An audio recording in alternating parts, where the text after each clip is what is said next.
அஜித் சாருடைய வெறித்தனமான ரசிகை நீங்க ஆமா. அப்படின்னு கேள்விப்பட்டேன். நான் படிக்கும்போது அந்த காலத்துல அப்போ வந்து அவருக்கு ரொம்ப அவர் மேல ஒரு கிரேஸ். அதை வந்து அவர் நேர்ல பார்த்த உடனே அவர் கூட ஒர்க் பண்ணுவோன்றது இந்த ஃபீல்டுக்குள்ள வந்தனால தான். இல்லைன்னா அவரை நம்ம பார்க்க கூட முடியாது இல்லையா? ஆஹா. அது உண்மையாவே அது. ஆனா அவரோடய நான் 2 படம் ஒர்க் பண்ணிட்டேன். ஆமா. லெட்டர்லாம் எழுதிங்கன்னு கேள்விப்பட்டேன்.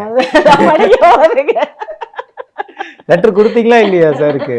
நான் அனுப்புனேன், அது யார் வாங்கினாங்களோ. ஆனா சாருக்கு வந்து ஒரு அனுப்பியிருக்கேன். அதே நான் போய் சொல்லவே செஞ்சுட்டேன். சார் உங்களுக்கு நான் லெட்டர்லாம் போட்டிருக்கேன் சார் நான் படிக்கும்போது.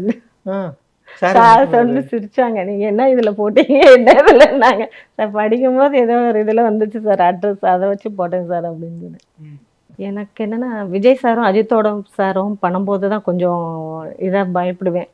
ஐயோ பெரிய ஆளுங்க வெளியே, ஏன்னா அவங்களையெல்லாம் தலைவர் கட்டிட்டு இருக்காங்க. அந்த மாதிரி இருக்கிறதுல நம்ம போய் ஒரு அவங்களோட கூடயே ஒரு எப்படியும் அவங்களோட பண்ணுறோன்னா ஒரு 15 டேஸோ இல்லை ஒரு 40 இவரோட பண்ணும்போதெல்லாம் அஜித் சாரோட பண்ணும்போது விசுவாசம்லாம் 45 டேஸ் அவரோட ஒர்க் பண்ணோம்.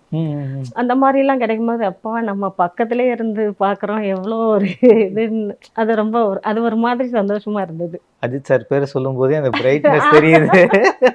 பட் ரொம்ப கூல் தான். அவங்க கூல் தான். அவர் அவரோட ரொம்ப ஜாலியாக ஒர்க் பண்ணியிருக்கோம். டெய்லி அவர் வந்து ஏதாவது ஒரு டிஷ்ஷு செஞ்சு எல்லாரும் கேரவனுக்கும் கொடுத்து விடுவாங்க. அந்த மாதிரி டேஸ்ட் பண்ணுவோம். விஸ்வாசம் ஷூட் போயிருக்கும்போது அவர் பிரியாணி செஞ்சு எல்லாரும் பக்கத்தில் எல்லாரும் உட்காந்து அவங்களுக்கு ஹெல்ப் பண்ணி அந்த மாதிரிலாம் அங்கே வந்து எப்படின்னா எல்லாருமே ஒன்றா தான் உட்காந்து சாப்பிடுவோம். எல்லாரும் சிவா சார்லேருந்து எல்லாருமே ஒன்றா தான் உட்காந்து சாப்பிடுவோம். சார் வந்து பரிமாறுவார். எல்லாருமே உட்காந்து சாப்பிடுவோம். ஆனால் அவர் சாப்பிட மாட்டார். எல்லாத்துக்கும் செஞ்சு கொடுப்பாங்க. அவங்க டயட்டு. ஆனால் உங்களுக்கு வந்து பரிமாறி கவனிச்சுப்பாரு. ஒவ்வொரு நாளைக்கு ஒவ்வொரு டிஷ்ஷஸ் செய்வாங்க வித்தியாசமாக. டைம் எப்போ உங்களுக்கு ஃப்ரீயாக இருந்ததுன்னா எல்லாருமே நயன்தாரா மேடத்துலேருந்து எல்லாருமே அதில் யார் யார் ஒர்க் பண்ணோமோ எல்லாருமே ஒன்றா தான் உட்காந்து சாப்பிடுவோம். சில பேரை வந்து அம்மா கேரக்டருக்கு அப்படியே ஃபிக்ஸ்டாக வச்சுருப்பாங்க. உங்களுக்கு அம்மா கேரக்டர் அப்ரோச் பண்ணி கொடுக்கும்போது உங்களுக்கு என்ன தோணும்? எனக்கு சந்தோஷமாக தான் இருக்கும். என்னென்னா நம்ம வீட்டில் எப்படி நம்ம பிள்ளைங்கள அம்மாவாக இருந்து நம்ம பார்த்துக்குறோமோ அது மாதிரி தான் ஃபீல்டு. நானும் வந்து ஃபீல்டும் இதுவும் வந்து இது பண்ணிக்கிறது இல்லை, வேரியேஷன் பார்த்துக்கிறது இல்லை. ஏன்னா நம்ம எப்படி வீட்டில் இருக்கோமோ அதே மாதிரி அந்த ரியாலிட்டி கொடுக்கணுங்கிறதுல தான் சினிமாவில் நான் பண்ணும்போதும் அவங்க நம்ம பிள்ளைங்களாக இருந்தால் நம்ம எப்படி பேசுவோம் எப்படி வைப்போம் அந்த மாதிரி பேசுவேன். இப்போ சூர்யா சாரெல்லாம் அவருக்கு அம்மாவாக பண்ணேன் காப்பானில். அவரெல்லாம் அந்த சில டைலாக்லாம் போடா நீ வேற அப்படின்லாம் வரும். அதை முடிச்சுட்டு சாரி சார் தான் சொல்ல வேண்டியதா.